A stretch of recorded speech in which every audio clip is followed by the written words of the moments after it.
eu esperar aqui. Aí começou. Valeu. Bom, então eu tinha feito só uma revisão. O que a gente perdeu de não ter gravado aqui foi só uma revisãozinha rápida do que a gente terminou de falar ontem, e eu comecei agora, então, a aula de hoje falando da turbina de Pelton. E tem dois videozinhos aqui explicativos, né? Cada um tem um aspecto interessante. Então a gente está vendo aqui, ó, que existe uma rede de uma tubulação que encaminha o escoamento e direciona ele para os dispositivozinhos aqui da turbina, né, as pás, os baldezinhos, né, da turbina. Ou se vocês olharem na internet também, tem muita gente que faz essa turbininha aqui, pega uma roda e prende um monte de colher aqui. Então o cara faz um negócio meio caseiro também. Então, os dispositivos aqui que recebem a energia, né? Ele está mostrando aí o reservatório, todo o sistema, a montante aí da turbina, né? Como é que você faz uma coisa bem ilustrativa aí da captação, né? Da água. Subiu de novo, deixa eu dar uma adiantada aqui, que isso não interessa muito pra gente. Aqui, nesse vídeo, o que ele faz é mostrar como que essa agulha que tem aqui dentro, ó, olha lá, ele vai variar ali e ela vai fechar. À medida que ele varia aqui essa escala aqui, a agulha abre ou fecha. Isso daqui é uma forma de controlar a geração de energia, né? Geração de energia elétrica. Digamos que você está no momento de pico e fora do momento de pico de geração. Então você controla aqui a demanda através dessa agulhazinha aqui que se move. Então toda turbina de Pelton tem um dispositivo desse que permite fazer essa variação de energia, né, que a turbina está recebendo.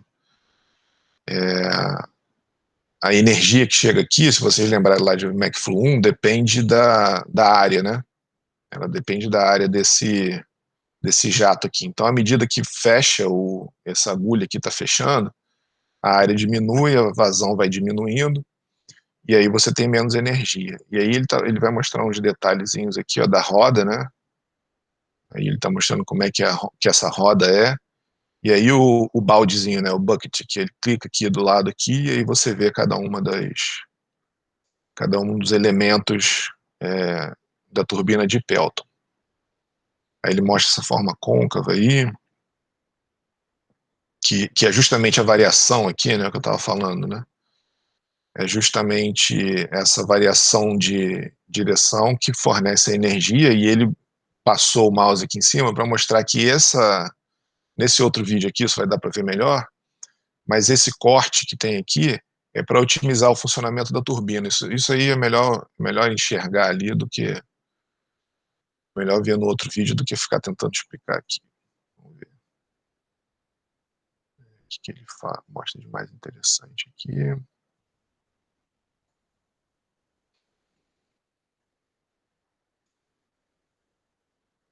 Isso daqui ele mostra também o sistema de freio da turbina, que aí de alguma forma tem uma válvula aqui, que é uma forma de parar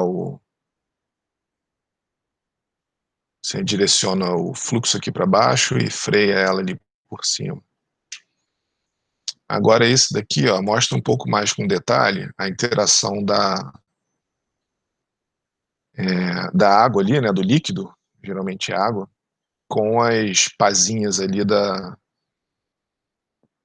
roda, do eixo ali, né? Então, olha só, olha lá, ó. Aqui ele mostra o que acontece. E lá em McFlow 1 tem um exercício até interessante, quando a gente está falando de variação de quantidade de movimento linear, que a gente calcula qual a força máxima que a gente consegue em função do ângulo, né? Tem aquele exemplo que é um anteparo, né? Que ele pode ser reto, aí depois ele tem um certo ângulo assim, o fluxo chega por aqui, sobe, e aí ele varia 180 graus. E aí, por esse exercício, foi mostrado que quando a variação aqui é de 180 graus, a força que você teria que exercer ali para manter esse dispositivo parado é maior. Então, quer dizer, a variação da quantidade de movimento angular vai ser maior e a força, consequentemente, né, é maior. Então, aqui, como você não tem nem nada segurando ali esses dispositivos, eles giram com a maior, quer dizer, a maior força possível que o fluido pode exercer ali nesses dispositivos. Então, agora, não é 180 graus exatamente, né? Até se você olhar aqui, sei lá, 178, 175, porque eventualmente, se você fizer 180 perfeito, na prática você pode ter a água atingindo aqui o jato de entrada, né? O jato que está chegando.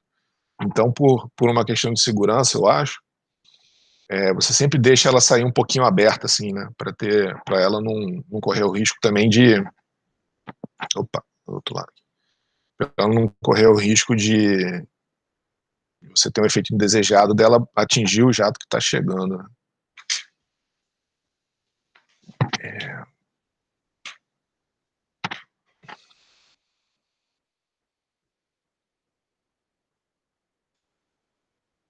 Aí aqui ele mostra essa questão da interação do jato. Ele está mostrando aqui isso que a gente já viu no outro vídeo, né? Que essa agulhazinha que pode fechar ou abrir. Naquele outro vídeo mostrou isso melhor. E aqui, aí, ó, ele está mostrando justamente a questão dessa. Por que tem esse corte aqui, ó? Porque aí, à medida que esse elemento aqui, né, essa pá tá chegando, ela não atrapalha na geração de força ali para de trás. Então, por isso que ele tem, para você ter a máxima eficiência, ele está sempre em contato, o jato vai estar sempre em contato com alguma delas o maior tempo possível. E aí ele faz uma comparação aqui, ó, se você tiver para o número ideal e se você tiver poucos baldezinhos aqui em volta, ó, pode eventualmente acontecer do jato em um momento passar direto aqui, né? Então existe uma quantidade ótima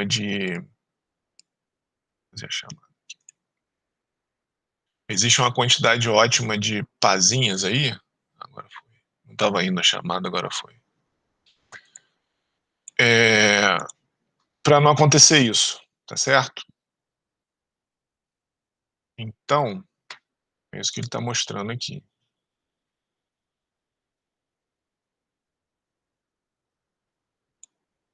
E aí ele dá um detalhezinho no formato aqui, ó, dessas pás. Aí ele mostra com detalhe como é que acontece ali, né? O jato se divide em dois.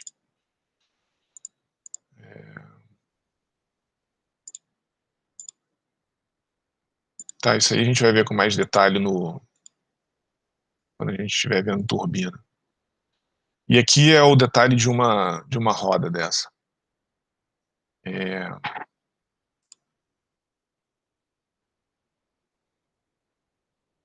Beleza. Vou passar aqui. Aí mais alguns detalhes, né? Você pode ter, isso daqui é uma configuração que tem vários jatos aqui apontando para uma mesma turbina. E aí você tem uma força maior, um torque maior aqui no eixo, né? Você consegue um torque maior sendo exercido aqui nesse eixo que vai ligar lá para o gerador, que aí é aquilo que a gente estava falando ontem. Aí é com daqui para frente, desse eixo aqui para frente, né? É com os engenheiros elétricos, né? A gente cuida, a gente cuida até dimensionar esse eixo em termos de resistência de materiais, né? Para ele suportar todos os torques que estão influenciando aqui, que estão agindo nele. Nós, engenheiros mecânicos, estamos interessados também no dimensionamento, número de pazinhas aqui coletoras, né, de fluxo e tudo mais. E aqui uma outra do lado esquerdo aqui, né, uma outra configuração, aí aqui teria uma tampa, obviamente, né? E aqui está o jato atingindo a turbina de Pelton. Isso daqui é uma coisa que eu achei interessante mostrar também, que ele mostra uma visão geral, deve ser alguma empresa de geração de energia, de algum canto aí, que ele mostra uma visão geral, desde a barragem, estou acelerando aqui, tá aí, até o sistema de geração de energia, né? Então, aí ele está morro abaixo, né? E aí dentro, ó, dessa casinha aí, tem as turbinas e como que, bom, aí ele regula um controle de fluxo aí, né? Alguma válvula que controla o fluxo. Aí ele divide para três jatos de água e como que eventualmente o dispositivo deles se parece, né? Claro que cada fabricante, cada empresa, cada necessidade, você vai ter uma. Eu não gosto muito dessa comparação aqui que normalmente se faz, que é o seguinte, olha só, uma roda d'água, ela, na verdade, não funciona pelo princípio da variação da quantidade de movimento linear ou angular, né? O que ela faz é coletar a água ali embaixo e por gravidade ela desce. Quer dizer, no fundo, o que a gente está querendo é retirar a energia do fluido, e isso as duas fazem da mesma forma, né? As turbinas fazem da mesma forma em geral, retirar a energia do fluido. Mas a turbina de Pelton, ela faz isso pela variação da quantidade de movimento angular, e aqui essas rodas d'água, elas fazem isso por causa do efeito da ação da gravidade, né? Você vê que a água, ela entra aqui e não sai mais. Aqui a água, ela volta com 180 graus. Então é um pouquinho diferente, mas, assim, se o objetivo for obter trabalho de eixo a partir da energia do fluido, elas fazem a mesma coisa, mas como elas fazem é um pouco diferente dessas duas formas, tá? Hoje em dia já não existe, quer dizer, não tem nada industrial que faça isso daqui, né? Uma roda d'água, porque isso daqui é muito lento, né? Quando você usa variação da quantidade de movimento angular ou até mesmo as turbinas de impulso, né, ou de ação, ou as de reação, como é as de Francis e as de Kaplan, você tem vazões maiores, você consegue forças maiores, né, torques maiores e você gera mais energia com a vazão maior. Isso daqui é uma solução muito menos eficiente. Talvez não ineficiente, mas que gera um torque relativamente baixo, né? Aí daqui é que eu estava falando, né? Daí para frente é com o engenheiro elétrico. Ele vai aí para o gerador, aí do gerador transmite ali para alguma central, sei lá, de distribuição, que deve fazer algum tipo de. Isso daí deve ser um sistema de controle, né? Que controla a entrada de água, tudo mais, aquela agulhazinha que fica abrindo e fechando, enfim, provavelmente isso aí é o sistema de controle, e daí vai embora para a rede de energia elétrica para ser distribuída, né? Deixa eu ver se tem mais alguma coisa. Aí ele mostra o sistema inteiro operando aí.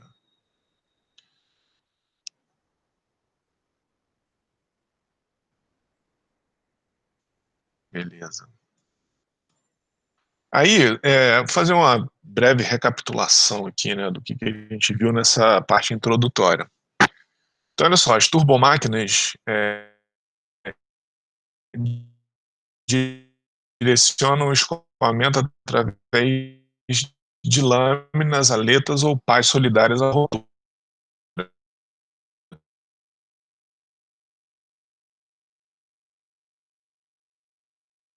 Variação da direção e, eventualmente, da magnitude da velocidade, né, do fluido.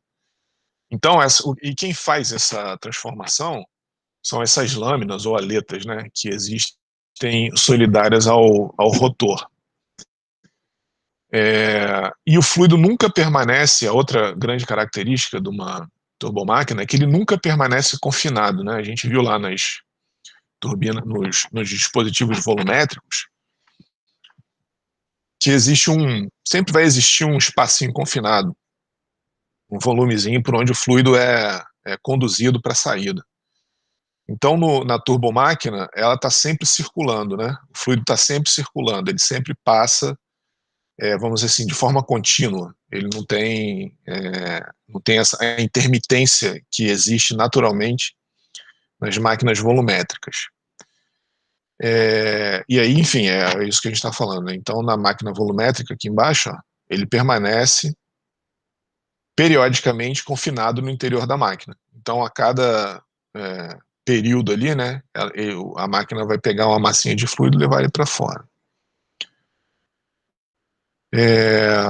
Então, aqui embaixo, né, todas as interações de trabalho entre fluido e rotor de uma turbomáquina resultam dos efeitos dinâmicos do rotor sobre a corrente de fluido. Então, ela está girando e é esse efeito dinâmico que vai exercer sobre a corrente do fluido a energia necessária, né, ou a energia retirada ou fornecida para o escoamento. Aqui alguns componentes que a gente viu, né? Então a boca de entrada ou aspiração ou sucção no caso de uma bomba, né? Aqui seria a sucção da bomba, aqui na entradazinha, e a boca de entrada da turbina tá aqui, né? O rotor ou impelidor, né? Aqui no caso da bomba, aqui, né? Esse é o impelidor, que é esse cara aqui, né? Que tá aqui dentro girando, é ele que gira e é ele que efetivamente transmite a energia para o fluido. E aqui no caso dessa turbininha de Kaplan aqui, o rotor está aqui, né? E aqui tem as hélicezinhas dela. E aí a fileira de pá, né, ou lâmina solidária ao rotor, a gente viu e vai ver ainda hoje um pouco mais de detalhe do que acontece aqui dentro do impelidor, no caso da bomba. E aí o outro componente muito importante nessa transformação é a carcaça, né? O que está em volta do impelidor ou do rotor, né? Que é esse elemento aqui, externo aqui, né? Que ele, obviamente está fechado aqui, né? Ele está cortado para a gente ver ali dentro. Mas a forma dessa carcaça ou desse coletor, ou seja, lá existem várias nomenclaturas para essa parte aqui de fora, né? Carcaça, é, é, voluta, corpo, enfim. Então, esse formato aqui também desempenha um papel importante na transformação de energia que o fluido recebe. E aqui a gente tem, nesse caso aqui, da bomba e aqui a carcaça da turbina. A gente vai ver isso com detalhe na aula de hoje, né? Por que a variação, eventualmente, o aumento de pressão pode se dar aqui na carcaça ou não, mas uma das utilidades óbvias aqui é confinar o fluido ali dentro, né? E finalmente o recalque, né, ou saída, que da bomba é aqui, né? Aqui é a saída que vai para o processo, você está querendo aumentar a pressão, e aqui por trás é a turbina que está descarregando a água ali para, depois que foi usado, está voltando lá para o rio, ou seja lá o que for. Bom, então aqui, ó, fazer só uma tabelinha comparativa aqui dos fluidos de trabalho, né? Eu marquei aqui em vermelho tudo aquilo que a gente vai ver com mais detalhe, amarelo que a gente vai ver com médio detalhe, vamos dizer assim, né? Não vamos ver com tantos detalhes assim. E o que está em branco é o que a gente não vai ver. Na verdade, aqui deveria ser amarelo, né? Tá errado isso daqui, porque talvez eu tenha olhado que a gente vê o compressor. Ah, não, é porque é o turbo compressor, não, tá certo. O compressor tá aqui, tá certo. Então a gente não vai ver. O que a gente vai ver com bastante detalhe? Uma turbobomba que bombeia líquido, né? Claro. Então são as bombas dinâmicas, aquelas que convertem quantidade de movimento em energia para o fluido. As turbinas hidráulicas a gente vai ver com não tanto detalhe, mas vai ver, né? Aqui a gente vai passar batido, ventilador e turbocompressor, isso não faz parte do curso. Turbina a vapor, vocês veem lá em termodinâmica. Turbina a gás também, né? Então, turbina a vapor é vapor d'água, normalmente geração de energia elétrica, né? E turbina a gás, gás de combustão, né? E nas máquinas dinâmicas, aqui a gente estava falando das turbomáquinas, né? Nas máquinas dinâmicas, a gente vai ver com não tanto detalhe assim, mas vai estudar, são as bombas volumétricas para líquido, claro, né, e os compressores volumétricos para gás, ou vapor, né? Por que gás ou vapor? Porque aqui a gente pode ter o compressor lá da refrigeração, né? Porque aí você está com um fluido que ele é gás, mas muito perto daquela região líquido-vapor, né? Ele está muito perto de passar da fase gás para uma fase, para uma mistura bifásica, desculpa. Então, por isso que é vapor, né? O gás é um vapor hiperaquecido, né? Então, por isso que tem aqui o vapor, que são até a gente viu aquele compressor scroll lá, né? Que é usado para ar-condicionado, geladeira, essas coisas, né? E motor alternativo a pistão, né? Isso aqui é até o que eu estava falando na aula de ontem. O motor alternativo a pistão, assim como eu encaixaria esses dois caras aqui como máquinas térmicas, não máquinas de fluido. Mas tudo bem, tem autor que faz isso, vamos deixar aí, porque não deixa de ser um fluido escoando ali pelo dispositivo, é o gás de combustão. E aí algumas características, né? Características das máquinas motrizes. Então, a turbina hidráulica, ela transforma a energia hidráulica em trabalho mecânico, né? E aí aí a energia potencial, né, que a gente obtém disso é um desnível natural. Então é aquilo que a gente vê aí todo dia, né? Você cria uma represa grande, ganha uma energia potencial gravitacional grande, e aí essa energia potencial gravitacional vira energia cinética lá no final, na entrada da turbina, né? Então, basicamente, utilizado para gerar energia elétrica. Claro que deve ter outras aplicações da turbina hidráulica, mas a grande maioria das turbinas hidráulicas que eu conheço, pelo menos, é para gerar energia elétrica. Então, aquilo que a gente viu aqui, né? Quais os exemplos? É de Francis, Pelton, Kaplan, né? São todas essas três aqui, a gente viu, terminou vendo ontem Francis e Kaplan, e a gente viu hoje a de Pelton. E as rodas hidráulicas, ou roda d'água, né? Que, enfim, é aquilo que eu estava falando. Normalmente ela funciona pela ação da gravidade, na verdade, né? Muito menos pela variação da quantidade,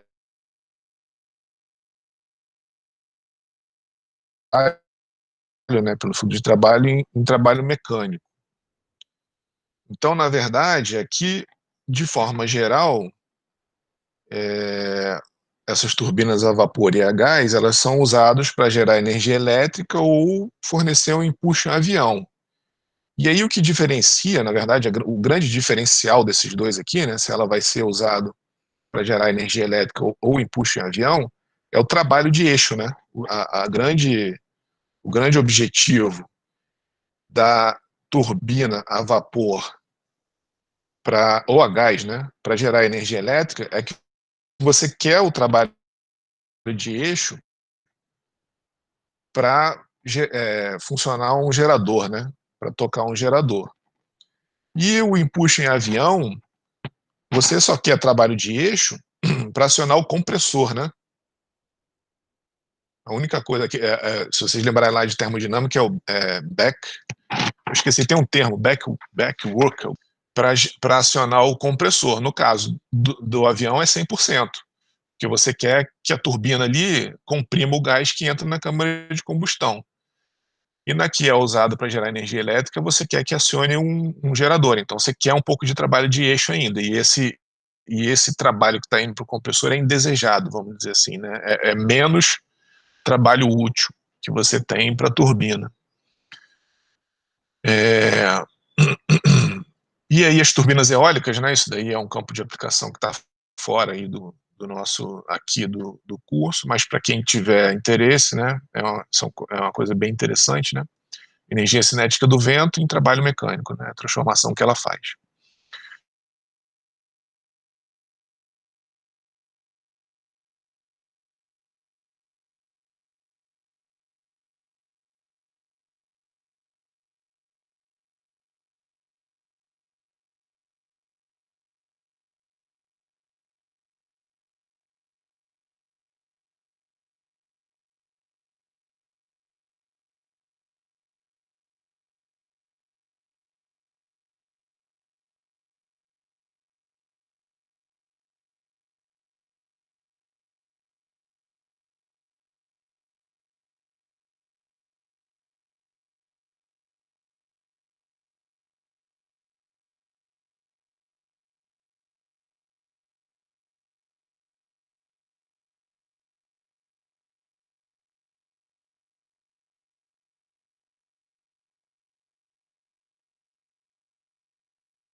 Opa, voltei. Caí, mas estou de volta.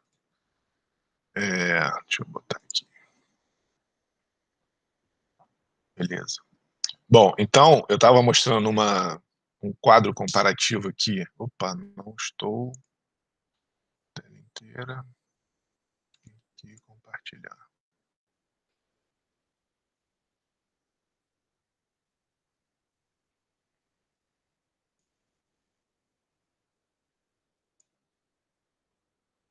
Foi.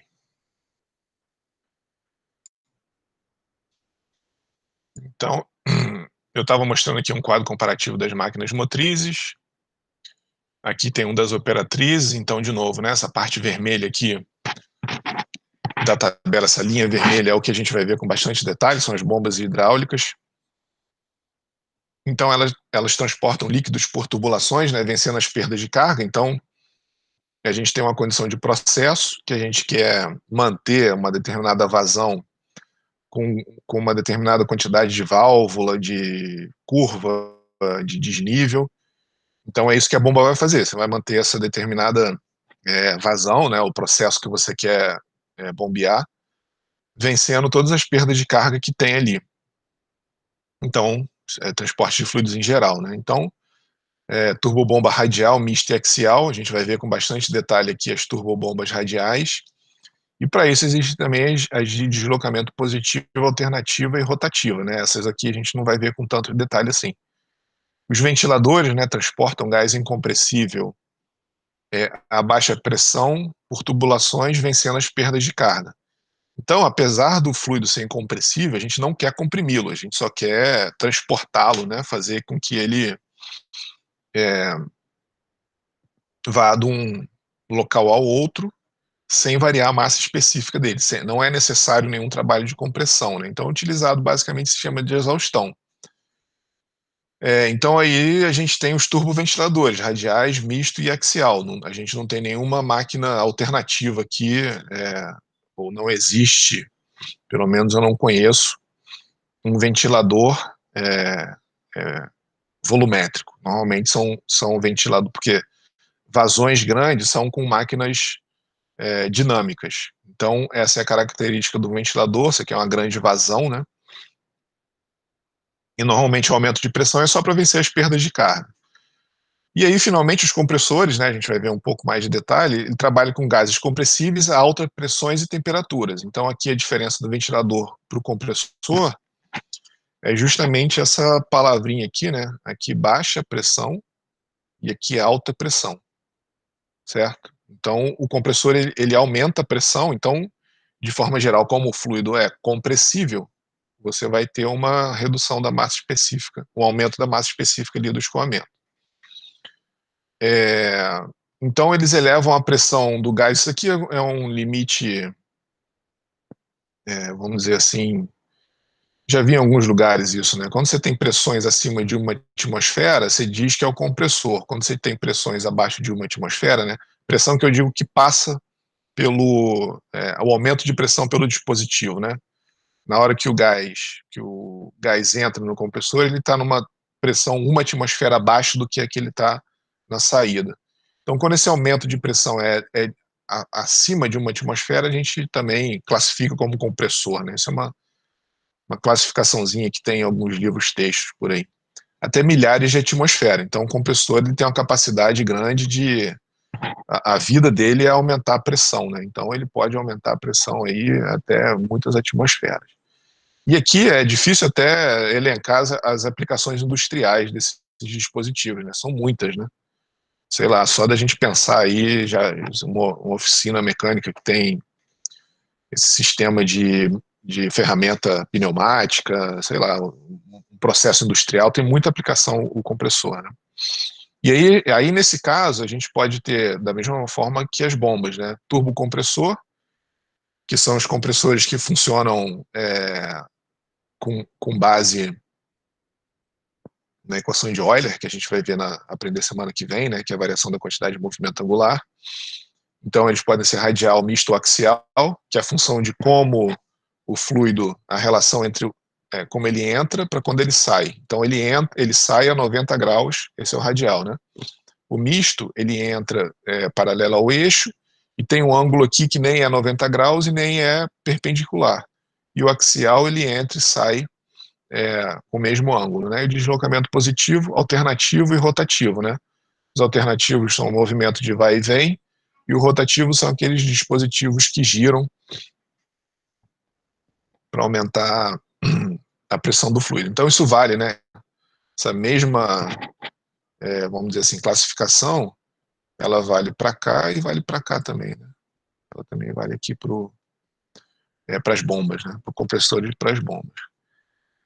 E aí, claro que isso daqui está muito qualitativo, né? Pouco quantitativo, mas já dá uma ideia, assim, das características das máquinas dinâmicas ou turbomáquinas para as máquinas volumétricas ou máquinas de deslocamento positivo. Então, a gente tem aqui, ó, as máquinas dinâmicas, elas têm alta rotação e as de deslocamento positivo baixa ou média rotação. E aqui, se vocês é, lembrarem aí, porque as máquinas de deslocamento positivo, ela se banha no modo alternativo, vem, ou em sinais que assim, se você começar a ter altas rotações, né, dispositivos, você começa a ter problema de vibração, de desgaste e tudo mais. E as máquinas dinâmicas não, o princípio de funcionamento delas permite que elas tenham altas rotações e isso, obviamente, vai fornecer altas rotações, né? Fica, né, a potência pelo peso, ou seja, as máquinas dinâmicas, você consegue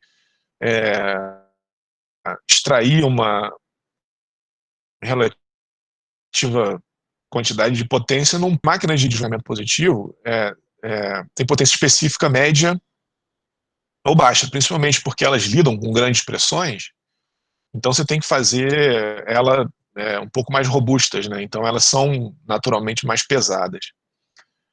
As máquinas dinâmicas nunca possuem dispositivos alternativos, né? Vai e vem, normalmente sempre elas são rotativas, e as de deslocamento positivo podem ou não ter o elemento rotativo.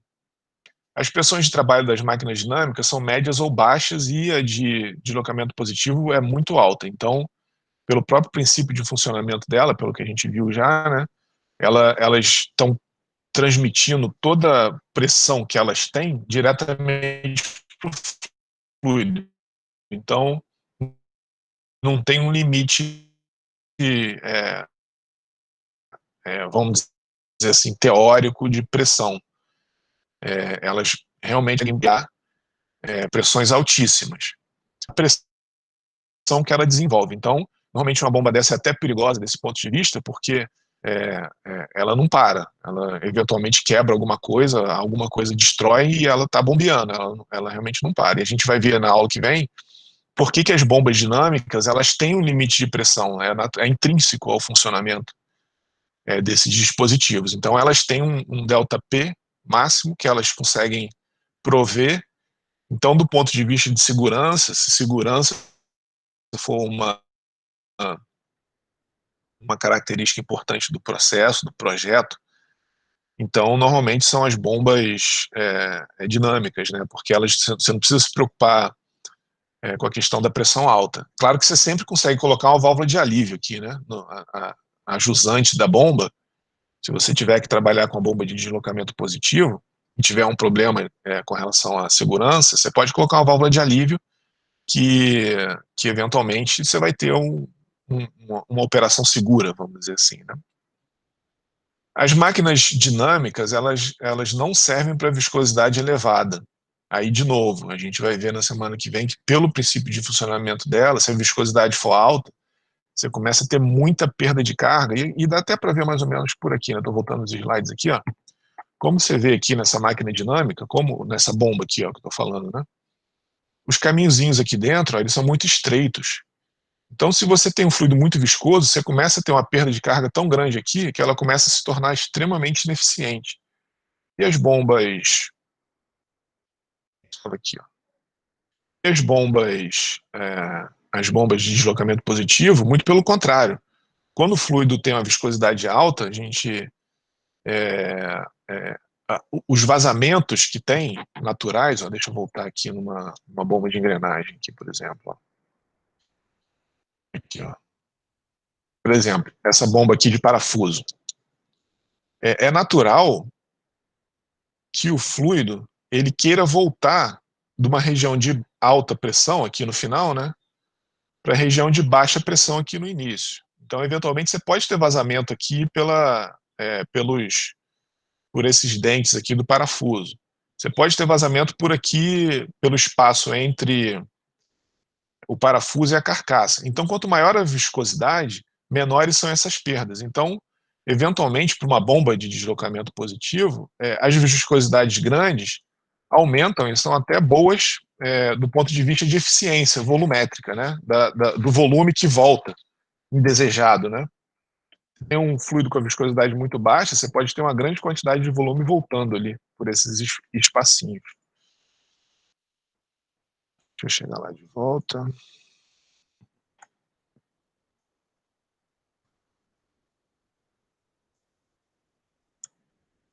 Aqui, tá?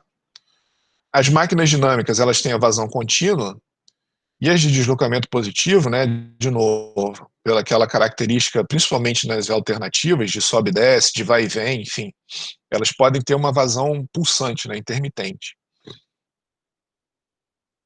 Aqui nas máquinas dinâmicas, isso aqui a gente vai ver também com bastante detalhe, ó, a energia cinética surge do processo de transformação de energia. O rotor, aquele rotorzinho girando, ele transmite energia cinética para o fluido.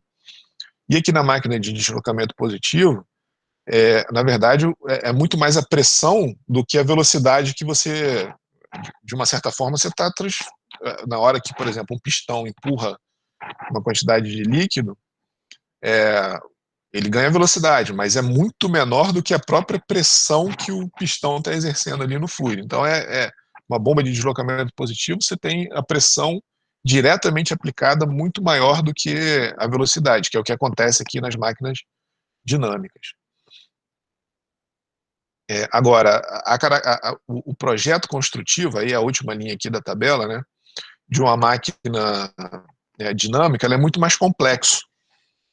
Tanto na maioria dos casos, né, o projeto dessas máquinas de deslocamento positivo são bem simples, são coisas que você olha e até é uma coisa intuitiva. Você tem um pistão, você está empurrando o fluido num espaço confinado, o fluido vai ganhar energia, não tem, talvez até uma coisa que tenha nascido antes do estudo.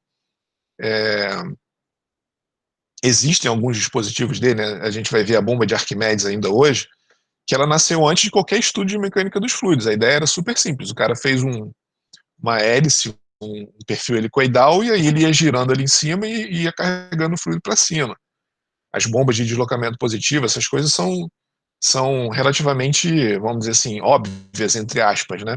Você consegue enxergar ali muito melhor a transformação de energia fornecida para o fluido. As máquinas dinâmicas, você tem que ter um conhecimento um pouco maior da hidrodinâmica ali que acontece, das transformações, de quantidade de movimento angular, equação de Bernoulli, todo esse tipo de coisa você tem que ter um conhecimento, então por isso que ela tem uma característica construtiva mais complexa. E hoje em dia, o projeto desses rotores, né, do impelidor, dessas bombas, são feitos até por CFD, né? O pessoal simula o escoamento por CFD nesses dispositivos e otimiza, por exemplo, o projeto ali do impelidor. Isso daqui eu tirei de um livro de máquinas de fluxo que eu achei interessante, mas isso é uma coisa que todo livro sempre fala, né? Para tomar cuidado com essas comparações, porque eventualmente os fabricantes eles desenvolvem bombas que extrapolam o limite dessas tabelas. Então, às vezes tem uma aplicação específica e essas comparações podem às vezes até ser um pouco não muito conveniente. Mas olha só, aqui a gente tem comparação para bomba, para compressor e para turbina. Então o que ele faz é o seguinte, ó, aqui é head, e isso a gente vai ver na semana que vem, isso é a altura manométrica que o sistema, que a bomba consegue fornecer. Isso aqui é relacionado com pressão por ρGH, né? Então se você pegar esse head em metro aqui que a bomba fornece, multiplicar pelo peso específico, né, pela massa específica e aceleração local da gravidade, você tem um ΔP, aqui no caso seria Pascal, né? Se você pegar o head em metro, multiplicar pela aceleração da gravidade em metro por segundo ao quadrado e a massa específica do fluido por quilo por metro cúbico, você tem o ΔP aqui em Pascal. Então, por exemplo, o que ele está mostrando? Aqui, o amarelinho seriam bombas alternativas. Elas fornecem grandes pressões ou grandes heads, a gente vai ver por que é muito conveniente expressar pressão em metro, a gente vai ver isso na semana que vem, mas as bombas alternativas, elas fornecem baixas vazões, isso aqui deveria ser muito mais informativo do que numérico, né? Muito mais qualitativo do que quantitativo, mas tudo bem, às vezes você pode pegar uma bomba rotativa que eventualmente fornece uma vazão de 10 a quarta metros cúbicos por hora, isso que eu estava falando. Eventualmente os fabricantes desenvolvem produtos que extrapolam um pouco esses gráficos comparativos, ainda mais que são um livro de 2006, né? Então hoje em dia 14 anos depois, eventualmente as coisas podem ter mudado bastante o cenário. Mas, de forma geral, isso daqui é para a gente olhar sempre com cuidado e pensar que isso daqui é um gráfico assim, ilustrativo didático, vamos dizer assim, né?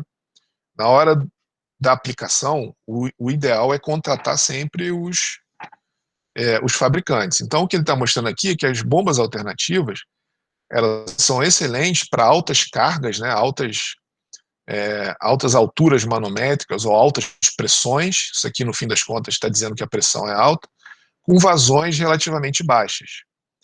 Aí você tem no meio do caminho as bombas de deslocamento positivo rotativas e as bombas centrífugas aqui. Ó. Então as bombas rotativas você tem pressões médias e vazões médias, as centrífugas você tem pressões médias com vazões um pouquinho maiores, aí você tem as bombas de fluxo misto, né?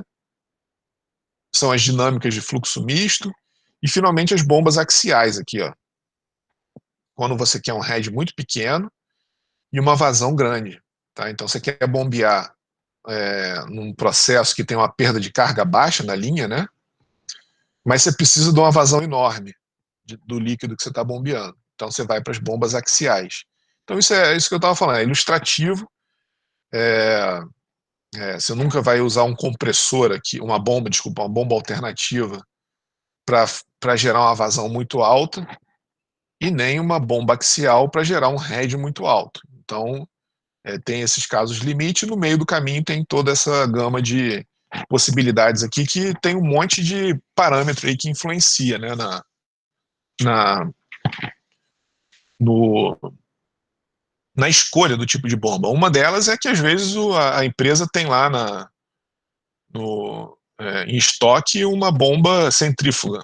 E aí você está no meio do caminho aqui, sei lá, uma centrífuga de fluxo misto, o cara vai falar, não, tudo bem, a gente perde um pouco de eficiência, mas não precisa comprar uma bomba. Então tem todas essas variáveis, né, que é muito em função do processo. Né? Então vocês têm que tomar muito cuidado com esses gráficos que a gente vê em aula aqui, porque na hora mesmo da aplicação é muito melhor contatar fabricante e as possibilidades que os caras fornecem. Né? Então a mesma coisa aqui, ó.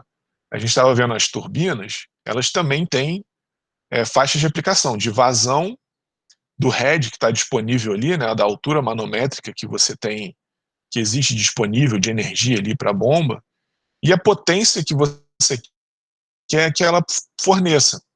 Então, sei lá, uma vazão baixa, um head baixo, aí você está nessa turbina, eu nem conheço, tem um monte aqui, né? A gente viu a de Pelton, a de Francis e a de Kaplan que está aqui embaixo. Essas duas aqui, Deriais e Michel Banqui, a gente não viu, mas enfim.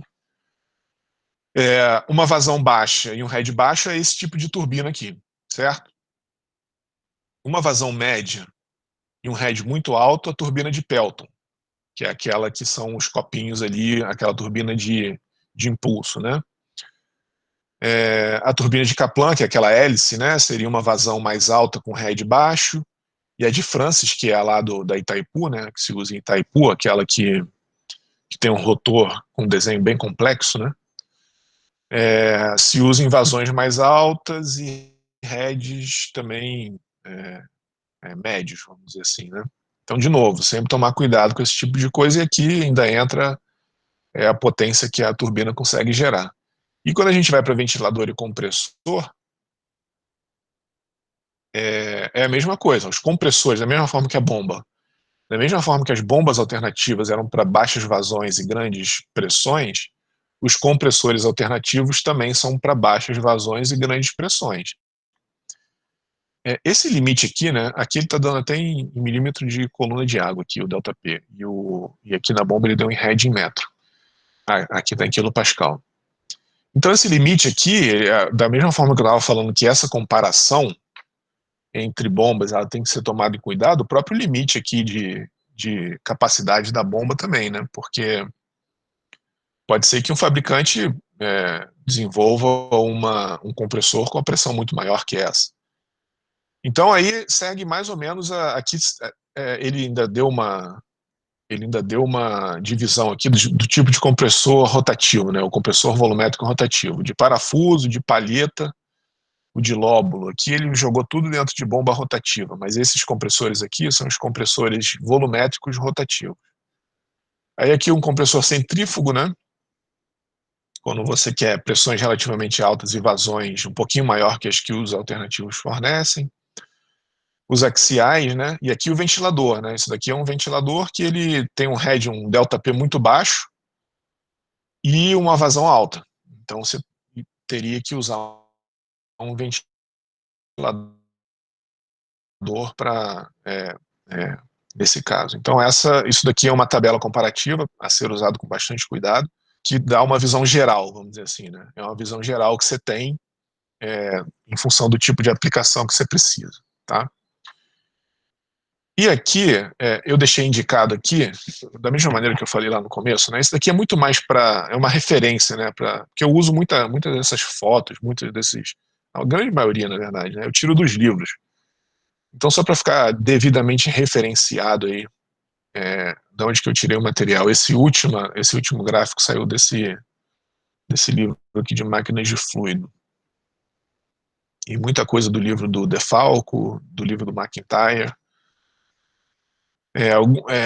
Todos esses livros aqui eu tiro de McFlu, né? Tem coisas bem interessantes, mas um pouco dispersas ali, né? Tem que ficar catando no livro. E os dois sites que eu mencionei na aula de ontem. Então, aí. Bom, agora a gente vai entrar em bomba, né? Deixa eu pegar aqui o arquivo das bombas, esse aqui. Então a gente vai começar falando, a gente falou de uma forma geral das máquinas de fluido, né? Das máquinas de fluxo.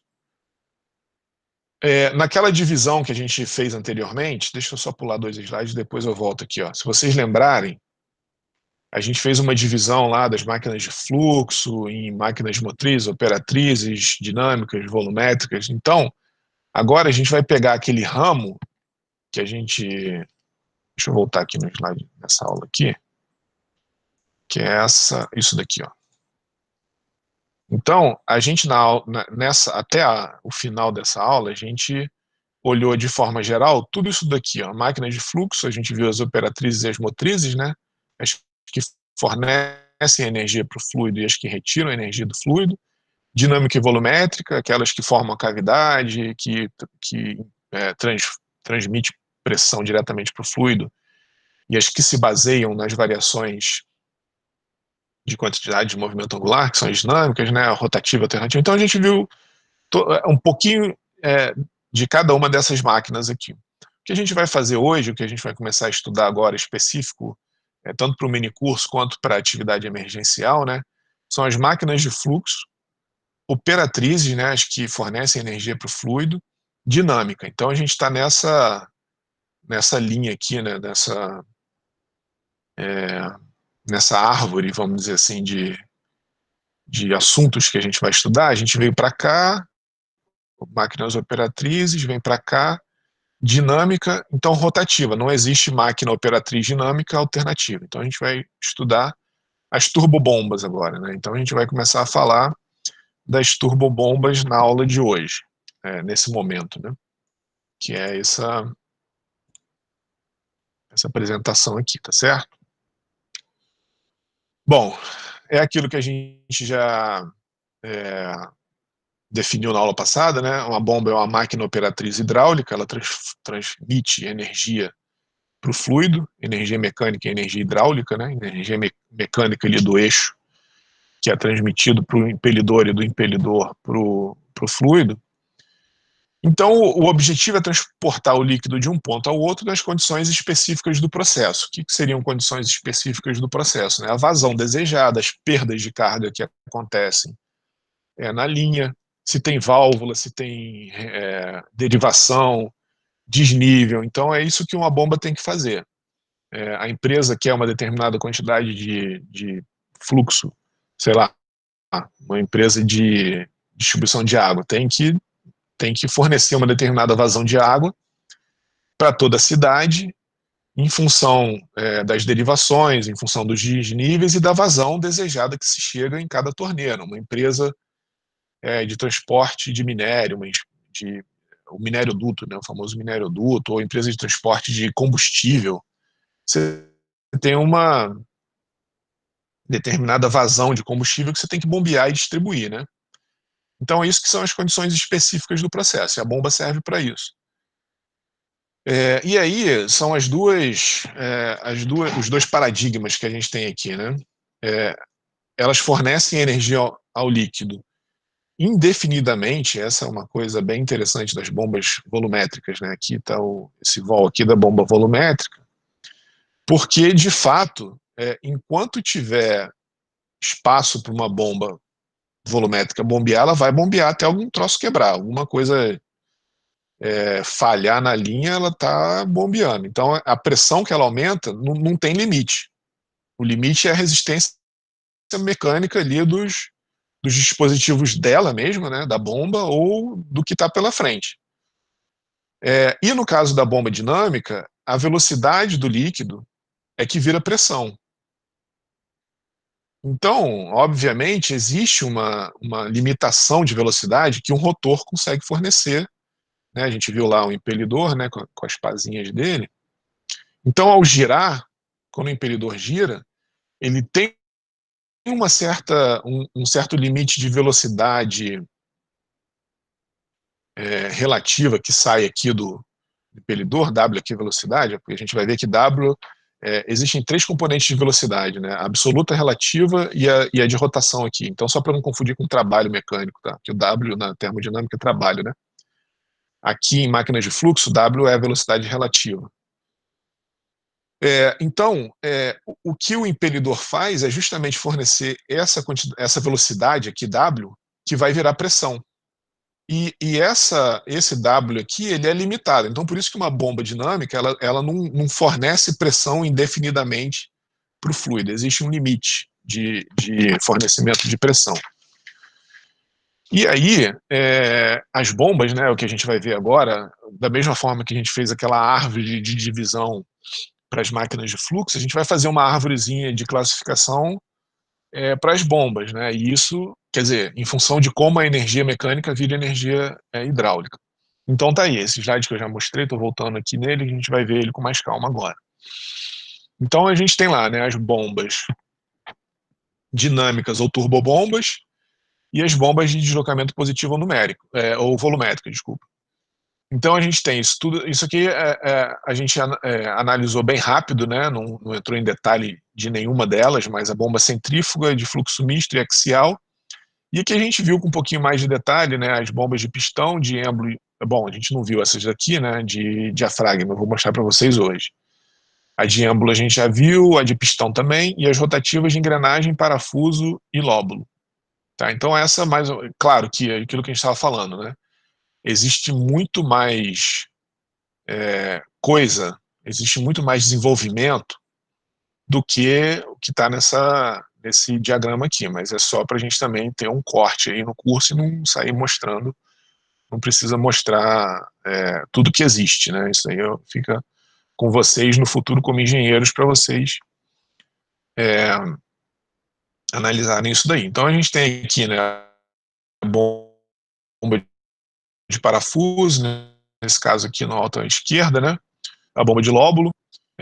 A bomba de deslocamento positivo alternativa, né? Então, com o sistema de válvula ali abrindo e fechando pela própria as próprias pressões geradas aqui dentro. Então, as válvulas de admissão e de descarga se abrem e se fecham, né? E aí aqui é o sistema biela-manivela que transforma o movimento rotativo em alternativo, bem parecido com o que acontece no carro, né? O motor de combustão interna. Só que o motor de combustão interna é o contrário. É o fluido aqui, né? Uma máquina motriz, né? Onde o fluido fornece energia para gerar o virabrequim ali. Aqui é uma bomba centrífuga, né? Uma bomba dinâmica. Então, esse elemento aqui, o impelidor, que faz a conversão de energia, desculpa, que fornece energia cinética e é aqui fora na carcaça que essa energia cinética se converte em energia de pressão, né? Em aumento de pressão, tá? Bom, então vamos ver, a gente vai fazer aqui, da mesma forma que a gente fez uma introdução a todas as máquinas de fluxo, eu vou fazer uma introdução às bombas, né? Começando pelas turbobombas, falar um pouco mais em detalhe agora das bombas em específico, né? Então ele possui um elemento rotativo, né, o impelidor, que é dotado de pás. E essa aceleração, né, que ele fornece o fluido, não necessariamente é na mesma direção e sentido do elemento rotativo, e na verdade quase nunca é. Então, por exemplo, aqui, que a gente viu esse vídeo na aula passada, o, o impelidor ele gira para cá, ó, e o fluido ele sai, isso daqui eventualmente até mais ou menos como que o fluido sai, né? Ele sai para cá. Então não é na mesma direção como é nas bombas, né, ou nas máquinas volumétricas. E aí, ao percorrer esse caminho aqui, né, ele não existe aqui, esse dispositivo está girando, então não existe nenhuma restrição aqui, ele vai naturalmente seguir a direção radial ali para fora, tá? Isso daqui é uma máquina centrífuga, porque o fluxo entra paralelo aqui ao eixo, né, e sai aqui perpendicular. Essa daqui é uma máquina axial, porque o fluido ele entra e sai axialmente aqui com relação ao eixo. E aqui está o rotor de uma máquina dessa, né, que tem a característica bem diferente do impelidor. Aqui o que a gente quer, basicamente, é aquilo que a gente estava falando, né, são forças hidrodinâmicas aqui, ou aerodinâmicas, como você preferir, né, que fazem com que a pressão num lado seja muito maior que a pressão do outro, e isso faz com que o fluido seja empurrado para frente, né, pela reação a essa diferença de pressão. E aí, olhando com mais detalhe agora as turbobombas centrífugas, né, aqui também é uma outra nomenclatura que é sinônimo, né? Bomba centrífuga, a gente pode falar bomba centrífuga, ou turbobomba centrífuga, ou centrífuga pura, ou bomba radial, é tudo sinônimo, tá? Isso aí na indústria tudo quer dizer a mesma coisa. Se estivesse referindo a uma bomba radial, é essa bomba que ela entra axialmente e sai radialmente. Então tem um elemento rotativo, né, que é o impelidor dotado de pá, e o fluido ele vai entrar axialmente aqui, ó. Então ele está mostrando aqui, eu fiz esse quadradinho em vermelho mostrando a entrada aqui do fluido, né? E aí, ao girar aqui, ó, o fluido entrou, pan, aqui você está olhando de lado, né? Aqui você tem uma vista lateral e aqui seria um corte aqui, ó. Aqui você estaria vendo um corte, a mesma coisa ali em cima, ó. Aqui você está vendo um corte, como se você estivesse cortando e olhando de frente. E aqui também, ó, é um corte aqui nessa direção aqui, ó. Então o fluido entrou por aqui e ao girar, né, no momento que o impelidor gira, como não existe nenhuma... Isso daqui, normalmente, se você olhar na literatura, tem muito livro, texto que fala que por causa da força centrífuga, o fluido é encaminhado para a periferia. Eu não gosto muito de usar essa explicação, porque força centrífuga é uma força muito polêmica, assim, né? Ela não existe, na verdade, né? E se você não existe nenhuma força, se você girar, se você tiver uma cordinha com a pedra na ponta e começar a girar, não existe nenhuma força puxando a pedra para fora, na verdade. A força que existe é a corda que não está deixando ela sair na direção radial. Mas se você soltar, ela não sai na direção radial, ela sai tangencial, tá certo? Então, eu não gosto dessa explicação por causa disso. Eu prefiro dizer que, como não existe nenhum elemento aqui que está impedindo o movimento do fluido, como não existe nenhuma restrição ao movimento do fluido, ou na ausência da força centrípeta, que é a força que puxa, que aí efetivamente no momento que você está com a sua corda girando com a pedrinha na ponta, você tem a força centrípeta que a corda está efetuando ali na direção da sua mão, que está segurando que está segurando a pedrinha no lugar ali, né? Então, na ausência de qualquer elemento que restrinja aqui o fluido, ele vai para a periferia, isso é natural. Pela inércia, ele vai sair aqui para fora, encaminhado pelas pás aqui, né? Então, é isso, ao girar e ao não existir nenhuma restrição ao movimento do fluido, ele se encaminha para a periferia, certo? E isso fornece energia cinética, que mais para frente a gente vai ver como que é convertido em energia de pressão. Então, ó, é, justamente saindo aqui, ó, na carcaça, que existe a conversão, e vocês observam que a área vai aumentando aqui, ó, que existe a conversão da energia cinética. Na verdade, eu não gostei dessa foto aqui, porque aqui, ó, essa área aqui é constante. E, de forma geral, a maior conversão de energia cinética em pressão é aqui, ó, é nessa região. Essa região aqui, onde, em volta do impelidor, ela só é crescente dessa forma para ir acomodando cada vez mais o volume de líquido que está saindo aqui, ó. Imagina, à medida que o impelidor está girando, você tem mais e mais líquido sendo acomodado aqui dentro. E aí você tem que aumentar essa área aqui, justamente para você ir acomodando mais esse volume de líquido que está saindo em volta. Mas a grande conversão de energia cinética em pressão é daqui para frente. Ó. Aqui que velocidade se transforma em pressão.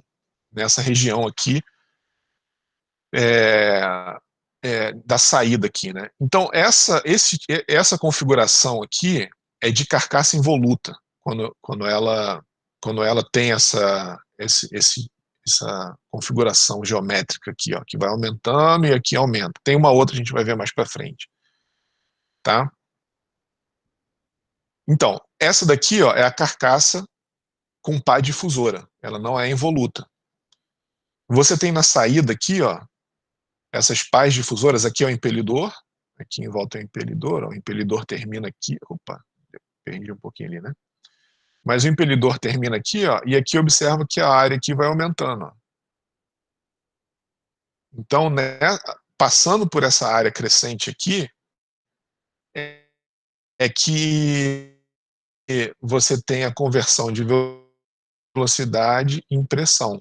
Aqui também, ó, nessa região aqui, ó. Nessa regiãozinha crescente aqui, ó.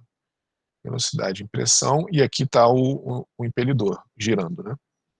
E aqui é a mesma coisa. O impelidor, ele está aqui dentro. Opa. O impelidor, ele termina aqui, ó. Nessa linha vermelha meio tortinha, nesse círculo vermelho bem tortinho que eu fiz aqui. Mas o impelidor termina aqui e o grande ganho é feito aqui, ó, velocidade e pressão, tá? E aí ele sai para lá, então aqui não precisa ter nenhum aumento de área, porque a pressão já foi ganha ali. Beleza? Então é uma outra configuração alternativa a essa daqui involuta. Essa daqui, ela é preferida, vamos dizer assim, né? Porque você ganha espaço, mas o problema é que ela é mais cara. Essa daqui é mais simples. As bombas que vocês veem aí na indústria, essas bombas residenciais, elas normalmente têm essa configuração aqui porque ela é mais barata de construir, mais simples. E aí, ó, aquilo que a gente viu no finalzinho da aula passada, né? Baixa vazão, alta carga. Na verdade, é alta média, né? Porque altas cargas mesmo, alta carga mesmo quem fornece são as bombas centrífugas. Então, as bombas alternativas, né? As de pistão, as de parafuso e tudo mais. ela fornece uma alta carga se você for comparar com uma bomba centrífuga axial ou de fluxo misto.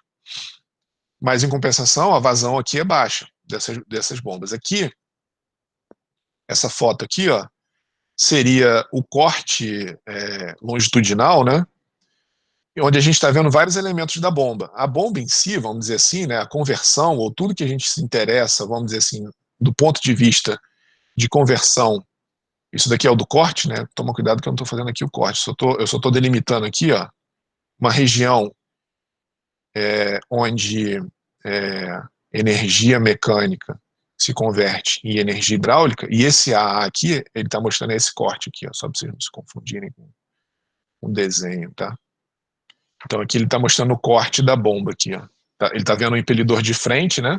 Ele tá vendo, desculpa, o impelidor e a carcaça aqui da bomba ele está vendo aqui de frente, e aqui eu demarquei, porque daqui para trás, ó, você tem aqui os selos para não deixar o fluido invadir aqui, vazar ou invadir, eventualmente se você tem um motor, né, uma bomba, se você olhar uma bomba residencial, o motor elétrico está logo ali atrás do impelidor, então você não pode ter nenhum fluido invadindo ali o motor elétrico. E aqui estão os mancais, né? Aqui provavelmente é um mancal de rolamento aqui, né? Muito provavelmente isso aqui é um rolamento, por esse desenho aqui. Tá certo? Então, aqui deve ter um mancal também, em algum canto, mas tem selo também, né? Deve ter o ringue, alguma coisa aqui. Então, todo o nosso estudo, na semana que vem, na outra, será aqui, nessa região aqui, isso que a gente quer analisar. Como que o fluido passando por aqui ganha pressão, tá? Esse é o nosso objetivo. Então, sim, que eu estava falando aqui, né? Você tem aqui o impelidor, aquela linhazinha que eu fiz está aqui, ó. O impelidor, ele está bem na frente do motor elétrico. Então, se tiver água entrando aqui dentro, já era, né? O motor elétrico não é muito amigo de água. Então, esse tipo de selo aqui tem que ser muito bem feito para não ter esse problema. Nas bombas de fluxo axial, o escoamento do fluido ele é paralelo ao eixo do impelidor, né? Então ele entra aqui e sai paralelo, certo? Claro que tem eu mostrei até na aula que vem, ele não sai bonitinho, assim, retinho, né? Ele tem um certo desvio, mas de forma geral ele sai paralelo. E aí não existe essa componente tangencial da velocidade como nas turbobombas, né? Aqui o efeito ele é semelhante ao que ocorre na hélice do helicóptero, aquilo que eu estava falando. Você tem aqui o que você quer no helicóptero, né? Uma alta pressão embaixo aqui, ó, e uma baixa pressão em cima para o helicóptero subir, certo? Você quer que ele suba, né? Então o lift aqui é a sustentação para o helicóptero subir. E na bomba, o que a gente quer é justamente isso, é esse efeito, uma diferença de pressão na frente e atrás para o fluido ir para frente, tá certo? Para a gente gerar essa diferença de força e empurrar o fluido ali, a reação a isso vai ser o deslocamento do fluido, né? Aqui na turbobomba, a gente vai ver na aula que vem, que na verdade a componente dessa velocidade aqui ela sai aqui, ó, ela tem uma componente tangencial U, tem uma componente absoluta que é V e uma componente relativa, que é W. E porque eu estou mostrando isso porque ele fala aqui, ó, a componente tangencial de velocidade.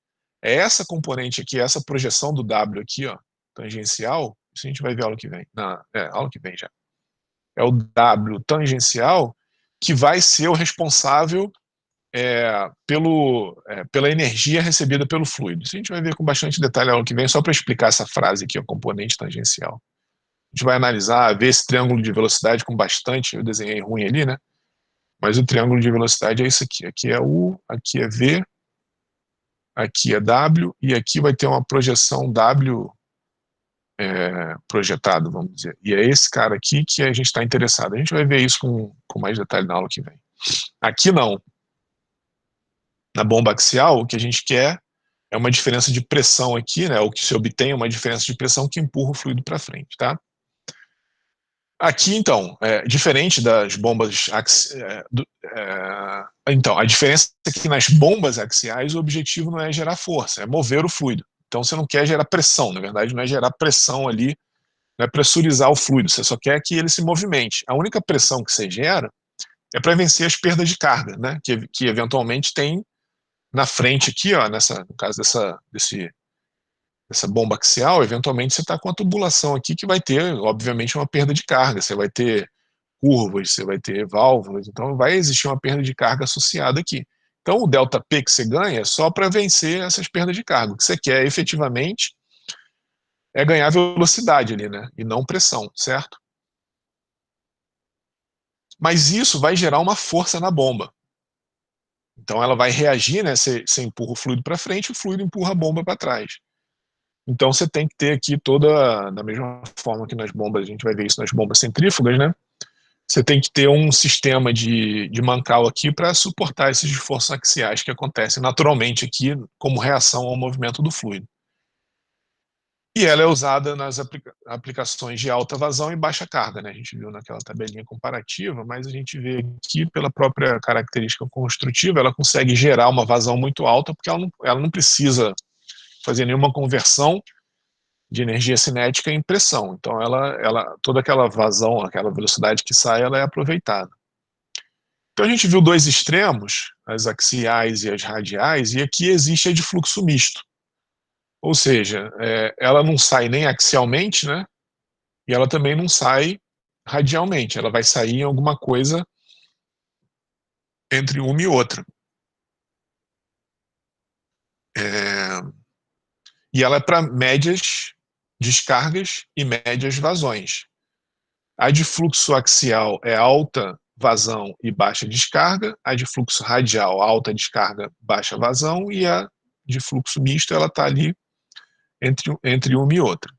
E aqui está aqui está mostrando, né, à medida que a gente vai andando para cá, ó, aqui a gente tem o eixo de rotação, o escoamento radial chegando aqui, ó, desculpa, o escoamento paralelo ao eixo de rotação chegando aqui, né? Então aqui a gente tem uma vazão que está entrando, e a vazão que sai, no caso da radial, obviamente, radialmente ali, né? Aí você vai começando a ter um certo ângulo aqui, ó. Aqui, eventualmente, ela ainda sai. Talvez ela tenha uma componentezinha mais menor aqui, é, axial, mas ainda tem uma componente grande radial. Aí você começa a ir para um extremo aqui, ó, que é a componente axial, e você vai ter uma componente radial, né? Então é de fluxo misto ali, né? O que é da saída, certo? Então essas são as características dessas bombas. Uma aplicação, né, de uma bomba dinâmica de fluxo misto, na verdade, aqui em função da construção isso daqui eu tirei dessa, dessa bomba uma bomba centrífuga submersa, que é usada para bombear petróleo. Então essas duas aqui, uma é fluxo misto e a outra daqui, ó, é o fluxo axial, ele sai por aqui, ó. E essa daqui é fluxo misto, ele sai por ali. Então, em função de como esse conjunto, o impelidor e o difusor, né, a carcaça, estão tudo aqui dentro. Aqui, ó, o impelidor está girando. Se você olhar aqui, ó, é porque está cortado, talvez não dê para ver direito, mas o impelidor é esse cara aqui, ó. Essa parte, deixa eu apagar isso aqui. O impelidor aqui, nessa bomba, é essa parte aqui, ó, que gira. E aqui tem um eixo aqui, ó, que tem um rasgo de chaveta ali, que ele acopla nessa parte aqui. Ele acopla aqui nessa parte, ó. E essa parte gira e essa parte aqui fica estacionária, a parte aqui de baixo. E aí tem um monte uma em cima da outra. Aqui é a mesma coisa, nessa do lado, mas é o fluxo radial. Esse daqui é o impelidor, ó. Essa parte aqui é o impelidor, aqui está o eixo, né? Ele tá acoplado aqui ao impelidor que gira, e essa parte aqui seria a carcaça, né? Seria a parte que encaminha o fluxo para cá, e quando ele gira, ele sai por aqui, ó. Tá? Então, talvez esse corte não esteja muito bem legal, mas aqui está, de novo, essa configuração. Existem bombas submersas, centrífugas submersas para água, e essa daqui é uma da indústria do petróleo. Então, a ideia aqui, ó, é que o fluxo entra aqui, E ele, aqui está o eixo da bomba, né, que gira todo mundo ali para cima. E aí, à medida que ele vai passando por cada um desses estágios aqui, ó, ele vai subindo, ele vai ganhando pressão, ele vai ganhando ΔP a cada estágiozinho desse impelidor, a cada conjunto, né, impelidor, difusor, certo? O impelidor fornece a energia cinética e o difusor encaminha ele para o próximo estágio e faz a conversão de energia cinética em pressão. Então, a cada conjuntozinho desse, e aí quanto mais impelidor difusor você tem aqui, mais pressão você ganha, né? Ele vai aumentando a pressão a cada vez que ele passa por um conjunto desse. Deixa eu fazer a chamada aqui. Beleza. Então ele ganha pressão a cada passada de conjunto desse aqui, né? Desse conjunto impelidor difusor. São vários desses, um em cima do outro. É claro que isso está acoplado a um motor. Esse cara aqui, ó, isso daqui é uma linha elétrica que está descendo aqui, tá vendo? Pelo lado aqui, ó. Ele conecta aqui. Isso aqui é o motor. Aqui existe um selo, é justamente aquilo que a gente estava falando, né? Para não deixar. Aqui vai passar um eixo aqui por dentro, né? Claro. Que vai chegar na bomba, que é esse eixo aqui, ó, que está mostrando aqui. Então, você não quer que o fluido que está sendo bombeado invada o motor. Então, aqui tem um selo e tem um sistema de mancal também, aqui dentro. E aí o fluido, aqui está a formação, né? Aqui estaria onde sai o óleo. Ele entra por esses furos aqui, esses rajos que tem aqui na... Ai, meu Deus, como é que é o nome disso? Bom, enfim, esse é o elemento que dá estrutura ali para o poço, né?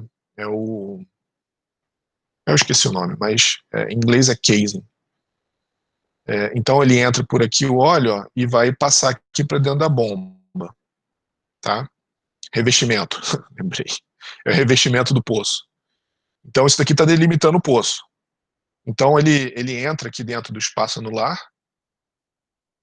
O óleo ele entra aqui por esses furos, né? E sobe aqui e entra na bomba por aqui, e aí a cada vez que ele passa por um conjunto impelidor difusor, ele vai ganhando pressão, e aí ele é descarregado lá em cima, né? Aqui tá isso daqui é um corte característico aí de um poço de água profunda, né? No pré-sal.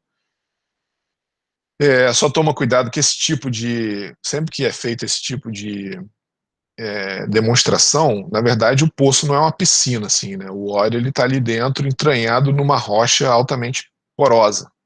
Então, quando você perfura um poço, as coisas não estão bonitinhas assim, não é uma piscina que você coloca um canudinho lá e aspira, na verdade, né? Você tem seu canudinho aspirando aqui, mas o negócio é um pouco complexo porque você tem porosidade, permeabilidade do óleo ali na rocha, e você quer que você extrair a máxima quantidade de óleo ali com todas essas variáveis que existem ali complexas, né? Então aí o óleo sobe. Aqui, ó, observa que 7.000 metros de profundidade, isso é um poço extremamente profundo, né? E aí aqui está a plataforma de perfuração. Eventualmente aqui vai ter um barquinho que vai descarregar, né?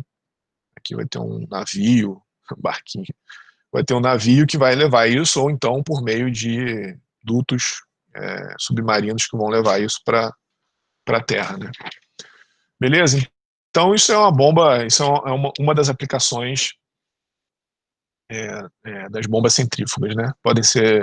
Tem uso doméstico também. Então, vamos ver agora as bombas, algumas características das bombas de deslocamento positivo, né? Então a gente viu essa parte aqui de uma forma, vamos dizer assim, geral, né?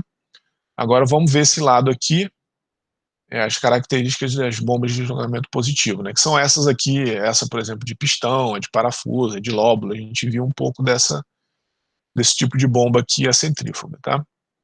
Bom, se vocês olharem nos livros, vocês vão ver que tem uma quantidade enorme de configuração diferente para esse tipo de bomba, porque é aquilo que a gente estava falando, né?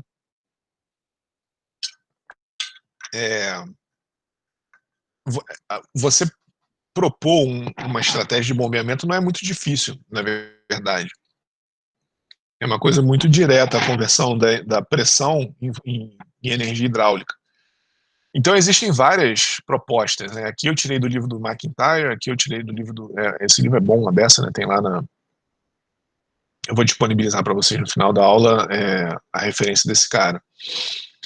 Então você tem a bomba de engrenagem, de lóbulo, né? Ou de rolo, cada um chama de um jeito. A bomba helicoidal ou de parafuso.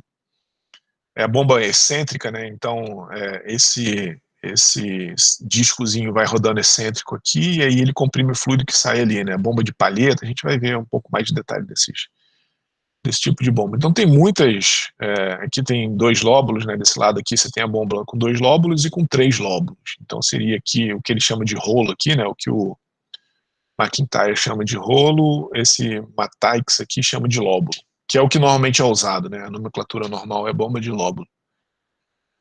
Então tem lá essa bomba excêntrica, tem tudo aqui, né? A mesma coisa que tem do lado de lá, tem do lado de cá, né? Bom, então, isso a gente já viu, né? A bomba de engrenagem, esse detalhe aqui a gente viu a aula passada, que é o movimento desse órgão aqui, né? Dessas engrenagens que transmite energia para o fluido, levando ele ali para fora. Esse tipo de bomba aqui, ela tem uma característica interessante, que a vazão aqui é muito mais regular do que, por exemplo, na vazão desse tipo de bomba aqui, alternativa, que é pulsante, né?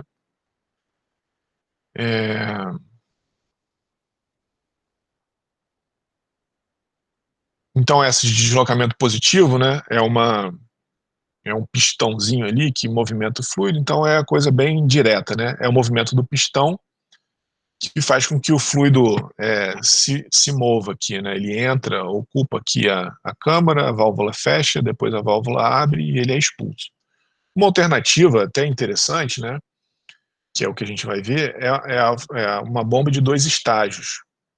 Então o que que ela faz aqui, ó? O que que é interessante nesse esquema? Na hora que ela está com o movimento daqui da direita para a esquerda, né, essa válvula de admissão abre e você tem uma câmara formando atrás do pistão aqui, né? Atrás entre aspas, né? Que aí depende do referencial, do lado esquerdo aqui do pistão. E ao mesmo tempo, ela comprime o lado direito e manda o fluido para fora. Quando ela está fazendo o caminho inverso, da direita para a esquerda, o que acontece é o inverso. Essa válvula abre e aí você aspira, né? O lado direito vira a admissão e o lado esquerdo vira compressão, e aí você expulsa por ali.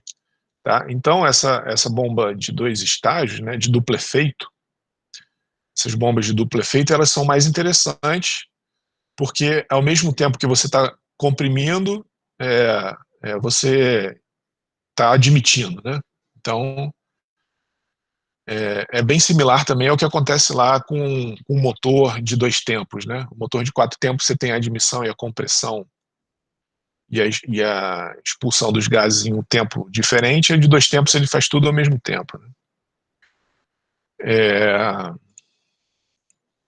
eu passar aqui.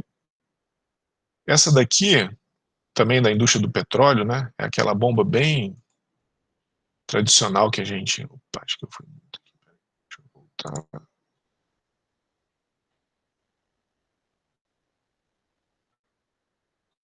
Opa, estou apertando o botão errado aqui.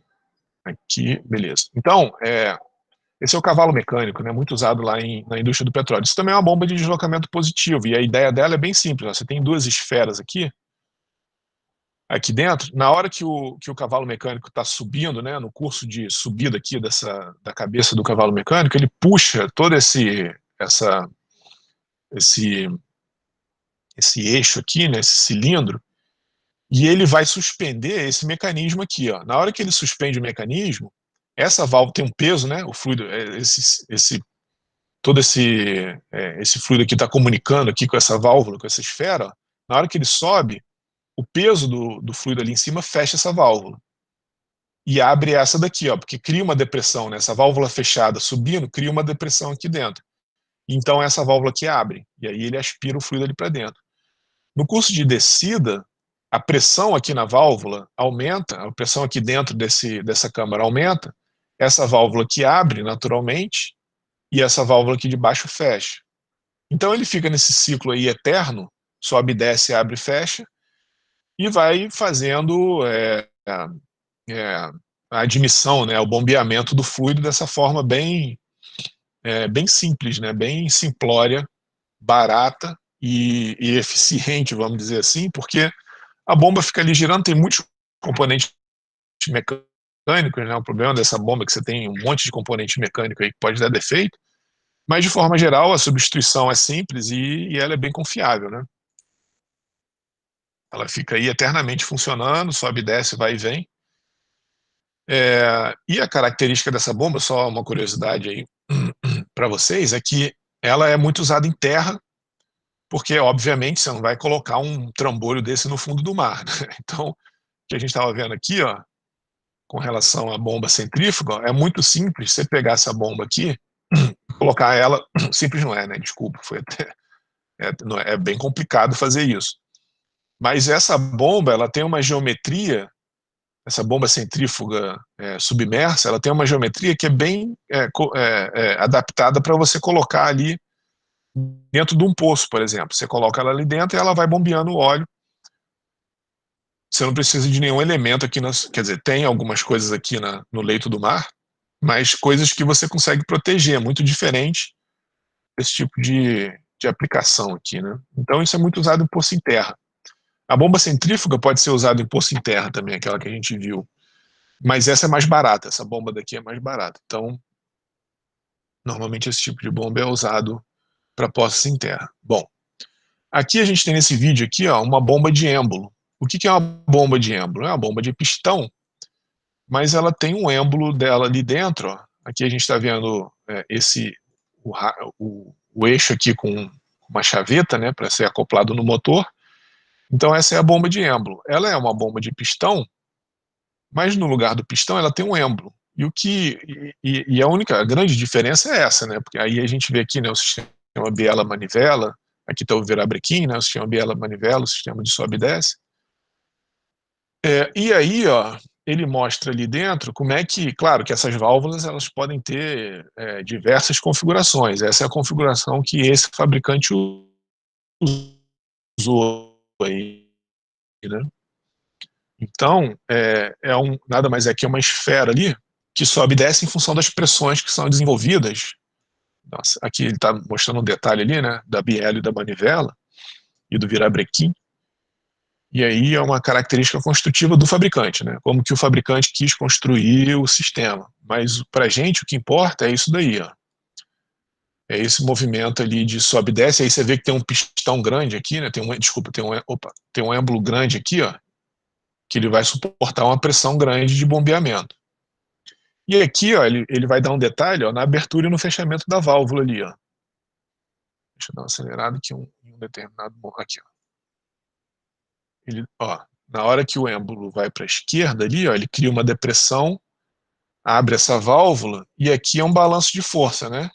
Você tem uma pressão vezes a área para cima, você tem aqui embaixo, né? Aqui em cima você tem a força da mola e a força peso desse cilindro, e a pressão desse lado aqui. Então, esse balanço de força, esse diagrama de corpo livre aqui, que governa a abertura e o fechamento dessas válvulas. Eita, foi aqui. Pronto. Tá? Então, na hora que ele está succionando, né, na hora que ele está aspirando, a válvula de baixo abre, né, a válvula de admissão abre, e a válvula de descarga está fechada. Na hora que ele comprime, a válvula de admissão fecha e a de descarga se abre por essa pressão maior. Então, isso é uma coisa natural, vamos dizer assim, né? A válvula não tem nenhum controle ativo, isso é tudo passivo, né? São tudo controles passivos que acontecem ali. E aí o mecanismo da válvula vamos dizer assim, é mecânico, né? É simplesmente uma coisa de diferenças de pressões aí que faz a válvula abrir e fechar, tá? Essa é a bomba de diafragma também é uma bomba alternativa, né, de deslocamento positivo. E aqui é o seguinte, ó, o diafragma, né, de diafragma, um movimento alternativo de uma membrana que produz um movimento do líquido. Então a gente vê aqui nessa fotozinha aqui da esquerda, né, tem um diafragma aqui, e esse eixo subindo ou descendo aqui, né, faz esse diafragma subir aqui, isso cria uma depressão, um vácuo aqui, que vai naturalmente aspirar o fluido. Na hora que ela desce, a pressão aumenta, essa válvula fecha, e aí o fluido sai. Então essa é o ciclo eterno do diafragma. Aqui a gente tem um diafragma duplo aqui nesse lado aqui, né? Então quando esse diafragma aqui vai para a esquerda, essa válvula aqui esse cilindro aqui abre, né? Olha lá, quando ele está indo para a esquerda aqui ele abre, quando ele está para a direita ela fecha, e aí a pressão naturalmente abre essa daqui, né? Aqui é a descarga, ó. Aqui é a descarga e aqui é a admissão. E aqui um sistema, eventualmente isso daqui pode ser um sistema hidráulico, né? Pode ser ou por pressão, alguma coisa assim, pneumático, alguma coisa que está acionando essa membrana aqui, né? Fazendo o movimento desse pistão ir para a esquerda e para a direita aqui, né? Desse eixo aqui para a direita e para a esquerda. E aí a válvula tem um elemento flexível ali, ó, que faz o fluido ir para cá, quando a válvula está indo para a esquerda, ou o fluxo vai para a esquerda quando essa válvula aqui está indo para a direita, entendeu?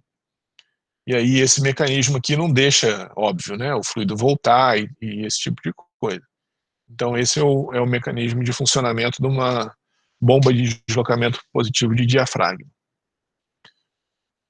Aqui tem um pouco mais de detalhe. O que eu fiz aqui, né, a gente já viu essas bombas de engrenagem, já viu esse diagrama aqui, essa vista em perspectiva aqui da bomba de engrenagem e esse gifzinho aqui. Mas o que eu fiz, o que eu achei também na internet, né, foi um esqueminha que mostrava os estágios aqui de bombeamento. Então, o estágio de preenchimento da câmara, o de transferência, é claro que isso daqui, a transferência na verdade acontece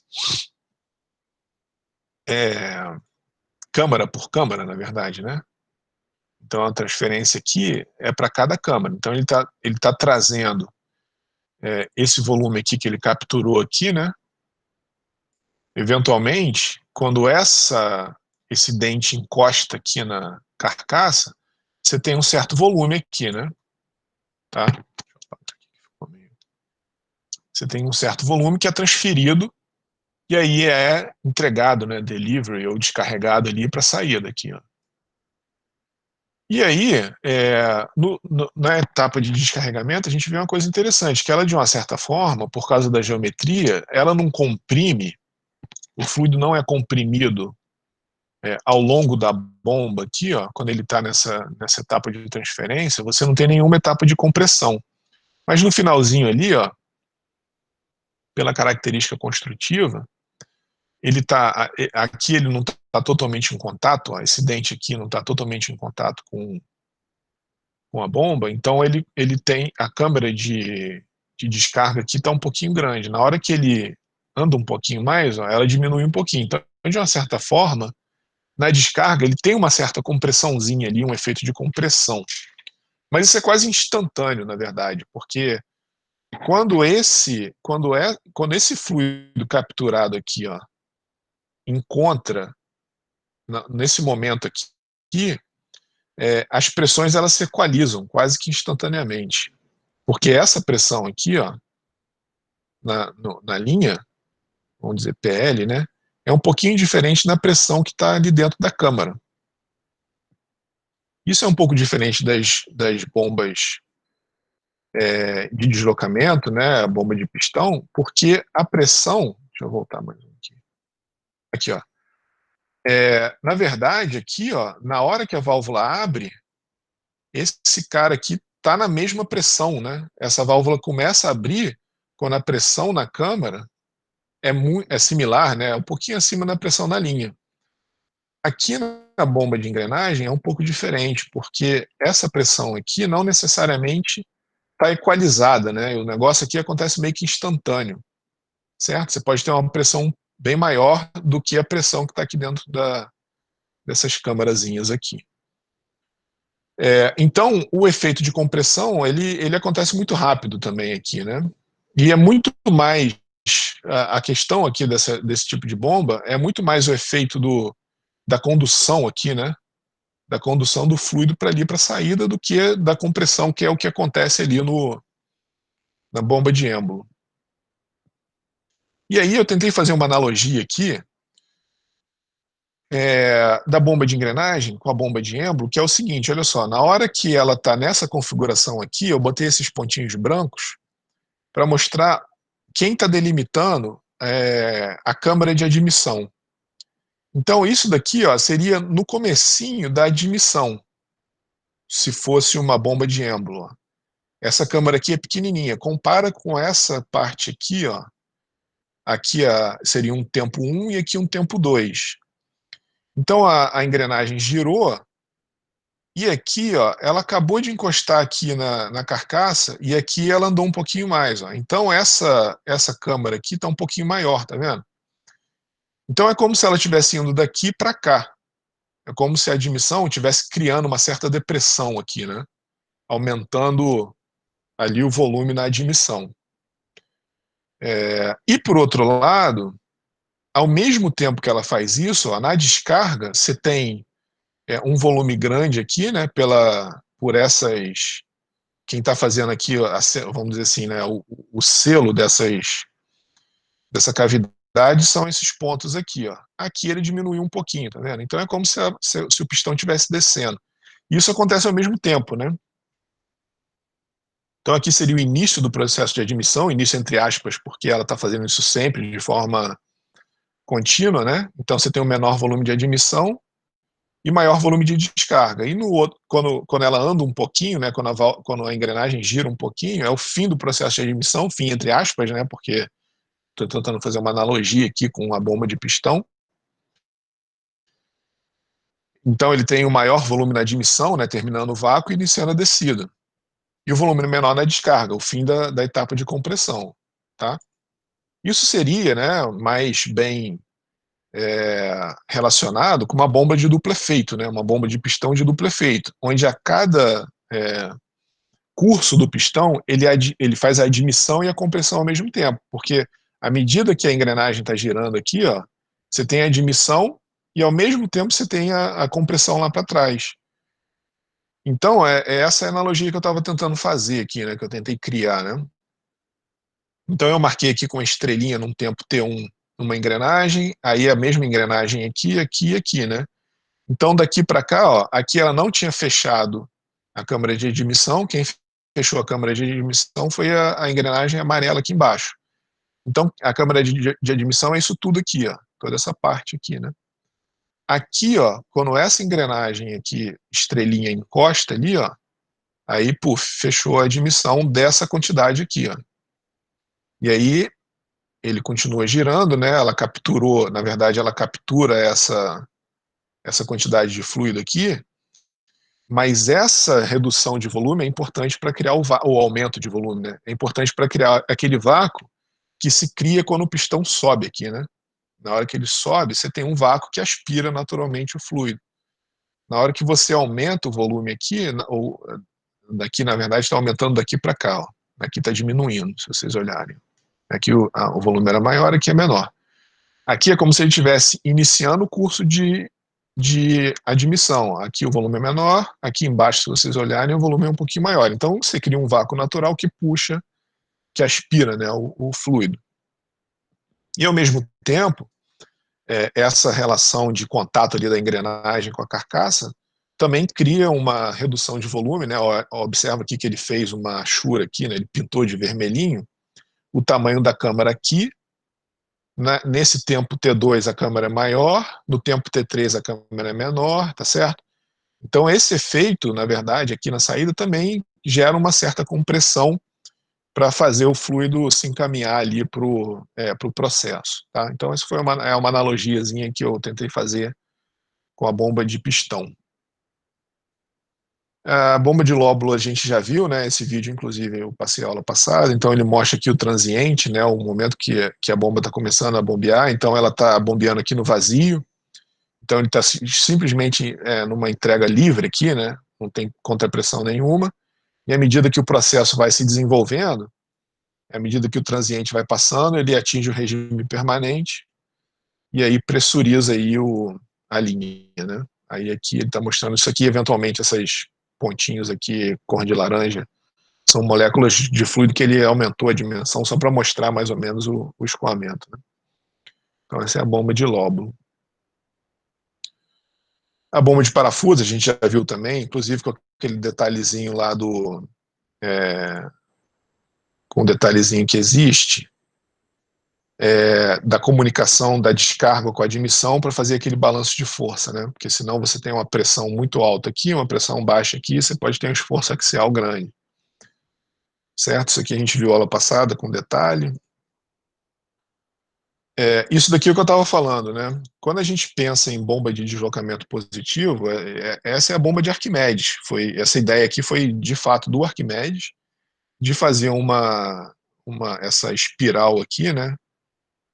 E aí você girando essa manivela, você transfere fluido ali de baixo ali para cima. E tem aplicação, tem isso daqui, acho que tem uma, eu já vi na internet, eu botei essa bomba de Arquimedes, apareceu alguma coisa no Japão e alguma coisa, acho que na Sabesp aqui em São Paulo, lá em São Paulo, né? Que é uma bomba bem simples, que ela vai girando ali, né? E aí você vai transferindo o fluido ali para cima, vencendo esse desnível aqui, né? Certo? Então é uma coisa bem simplória mesmo. Vou finalizar aqui com a bomba de palheta, porque já são 5 para as 10. Só mostrar para vocês aqui como é que ela funciona, o princípio de funcionamento dela. Então, é o seguinte, ó, é um rotor, né, que tem essas palhetazinhas aqui, e esse rotor ele está fora do eixo aqui, né, ele está descentralizado, ele está excêntrico aqui. À medida que ele gira, essas palhetazinhas vão sendo encaminhadas para a periferia, né, e aí você vai fechando aqui o espaço entre o rotor e o estator ali, né? Entre o rotor e a carcaça. E aí, ó, o que que acontece? Ó, você tem câmaras maiores e câmaras menores ali, ó. Então, o fluido é admitido ali, ó, a parte azul no lado direito aqui é a admissão. Então, o fluido é admitido numa câmara grande e à medida que esse rotor gira, essa câmara vai diminuindo, ó. Ele vai fazendo um triângulozinho amarelo ali, ó, diminuindo ali o volume e aumentando a pressão. E aí ele é descarregado na alta pressão ali do lado esquerdo, né? A admissão está do lado direito, azul, e a descarga está do lado esquerdo ali, certo? Em vermelho. Aí ele dá algumas vantagens e desvantagens dessas bombas, né?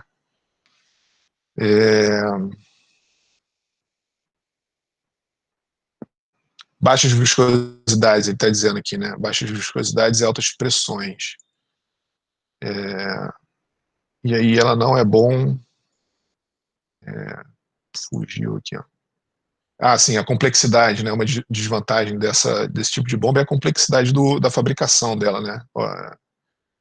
Você tem uma tolerâncias apertadas aqui, tem que criar um mecanismo que fica se movendo ali e eventualmente desgastando aqui no contato, né? Certo? Então essas são as desvantagens da bomba de palheta.